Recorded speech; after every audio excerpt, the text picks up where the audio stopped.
ಶಿರಸ ವಹಿಸಿ ನಡೆಸುತ್ತೇನೆ.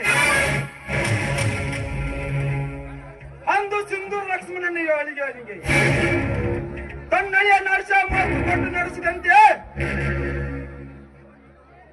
ಇಂದು ನಾನು ಇದೇ ಮಾತನ್ನು ನಡೆಸ್ತೀನಿ.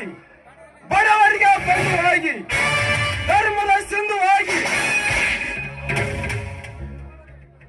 ನಾಡ ಜನತೆಯ ರಕ್ಷಣೆಗಾಗಿ ತಲಾ ಟೊಂಕ ಕಟ್ಟಿ ನಿಂತಿರುವ ನಿಮ್ಮ ಚಲದ ಕೀರ್ತಿಯನ್ನು ಆಕಾಶದೆತ್ತರ ಕಾರಿಸಿ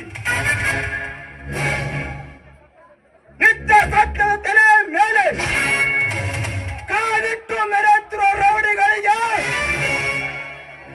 ಆ ರೌಡಿ ರಾಜನಾಗಿ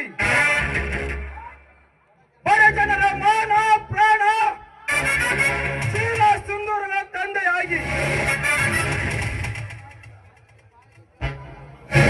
ಅಂದರ ಬಾಳಿಗೆ ದೇವರಾದ ನಿಮ್ಮ ಶ್ರೀ ಚರಣ ಸೇವಕನಾಗಿ ಈ ನಿಮ್ಮ ಹೆಸರನ್ನು ಈ ನಾಡಿನ ಉಸಿರನ್ನಾಗಿ ಮಾರ್ಪಡಿಸುತ್ತಿದ್ದರೆ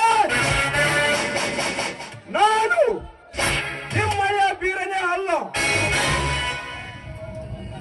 ಇದು ನಿಮ್ಮ ಪಾದದಾಣೆ ಹಾಗೂ ಸತ್ಯ.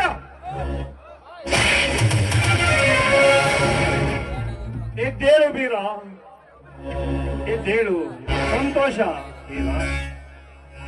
ನಿನ್ನಂತ ಹಳೆಯ ನನಗೆ ಸಿಗಬೇಕಾದ್ರೆ ನನಗೆ ಯಾವ ಜನ್ಮದ ಪುಣ್ಯವ ನಾ ಕಡೆ ನಡೆ. ನಾ ಕಟ್ಟಿರೋ ಶಾಪುರಕ್ಕೆ ನೀ ಕಳಸವಾಗಿ ಸದಾ ಬೆಳಗುತ್ತಿರು. ಈ ನಾಡಿನ ಸೇವೆ ಮಾಡಬೇಕೆಂಬ ನನ್ನ ಉಸಿರಿಗೆ ನೀ ಉಸಿರಾಗಿ